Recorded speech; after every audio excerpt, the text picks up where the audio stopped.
Здравейте! Днес ще се потопим в славното минало на България и ще посетим едно от най-светите места на нашата история – крепостта Царевец. Тя е не просто паметник, а символ на величието на Второто българско царство и непокорния дух на нашите предци. Разположена върху едноименния хълм в старата част на Велико Търново, крепостта е естествено защитена от водите на река Янтра. Благодарение на своята локация, Царевец се превръща в главен политически, административен и духовен център на държавата. Всичко започва през 1185 година, след легендарното въстание на братята Асен и Петър. След успеха на въстанието, Търново е обявено за столица на възстановената българска държава и започва своя златен век. Сърцето на крепостта е царският дворец, резиденцията на владетелите, която гордо се е издигала над града.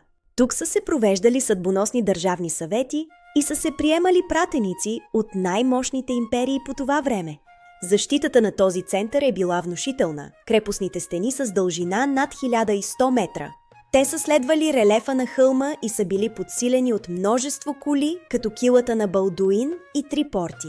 Вътре в стените животът е кипял. Имало е занаятчийски работилници, жилищни сгради и тесни кълдарамени улици. Това е бил истински средновековен град, където всеки ъгъл е разказвал история за труд и майсторство. Царевец е бил и духовно огнище. Археолозите са открили основите на повече от 20 църкви и храмове. На най-високата точка гордо се издига патриаршеската катедрала Възнесение Господне, символ на вярата ни. Там е било седалището на българската патриаршия, откъдето патриархът е благославял владетелите и народа, но историята има и своите тъмни страници. През 1393 година Царевец пада след тежка обсада.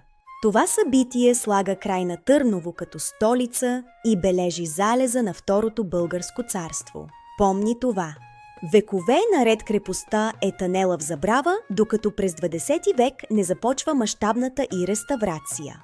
Днес голяма част от стените, дворецът и патриаршеската църква са възстановени, за да ни напомнят за нашето минало. Царевец е една от най-посещаваните забележителности в България, която привлича пътешественици от цял свят. Вечер хълмът се превръща в сцена за уникалния спектакъл «Звук и светлина», който буквално оживява камъните.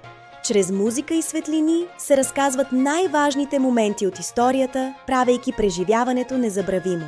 Царевец не е просто хълм, а вечен пазител на българската държавност и гордост. Пазете историята ни! А знаете ли защо царете са избрали точно Царевец? Защото гледката е била царска. До нови срещи!